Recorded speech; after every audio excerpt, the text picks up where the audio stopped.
est parti pour. C'est terminé. C'est terminé. Victoire de Paddy Pimblett. Masterclass de Paddy Pimblett. Oh là là là là là, c'est fou. C'est fou. Et peut-être une de ses meilleures performances à l'UFC. Ah oui, parce il a que, outil. on est d'accord, hein, stratégiquement, tout était parfait. Même techniquement, c'était impeccable. Waouh. Ah, c'est fou ce qu'il lui a fait. Messieurs, je vais être dur, mais Pitbull est revenu avec un short noir pour ce combat. C'était Patricio Pitbull à la place de Michael Chandler. Écoute, je sais pas, hein, mais en tout cas, là, ça fait froid dans le dos, hein, cette performance C'est l'avènement de Paddy Pimblett. C'est de voir, Taylor, que effectivement, ça commence à être les combats de trop pour Michael Chandler. Bah, les combats de trop, je sais pas, mais c'était trop. Là, c'était une marche trop haute. C'est la sensation qu'on a. Ouais. Il a eu aucun bon moment dans ce combat. C'est de la domination totale. Moi, je persiste à dire ce que je disais. Paddy Pimblett est un meilleur combattant global de MMA que Michael Chandler. Et quand Chandler prend de l'âge, eh ben, ses qualités d'explosivité, ce qui faisait qu'il Bertrand, tu pouvait disais, gagner les combats, il c'est faut plus des compliqué. fibres rouges quand on est explosif comme ça, comme Patricio Pitbull, comme Michael Chandler.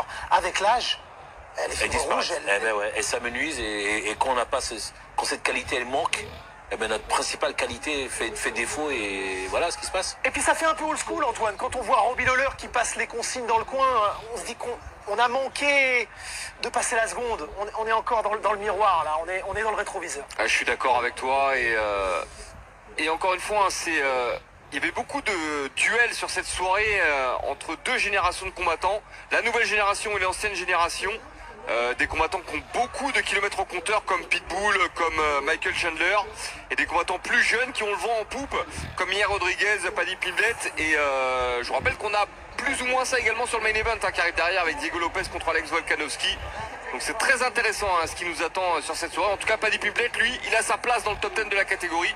De là à dire qu'il est prêt pour un title shot, je ne sais pas encore, mais avec une ou deux victoires spectaculaires comme celle-ci, eh ben, ça pourrait aller très vite, d'autant plus qu'il a une hype phénoménale derrière lui. Regardez, il a même le public américain dans la poche, aux dépens de Michael Chandler, qui est lui-même américain. T'as raison, Antoine, on est encore loin du title shot, mais intéressant de savoir.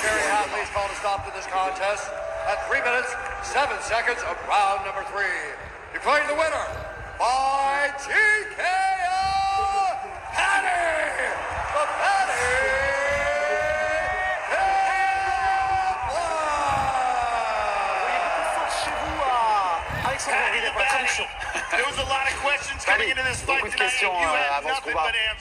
Mais là, tu as donné des réponses très fortes. Tu as une performance dominante contre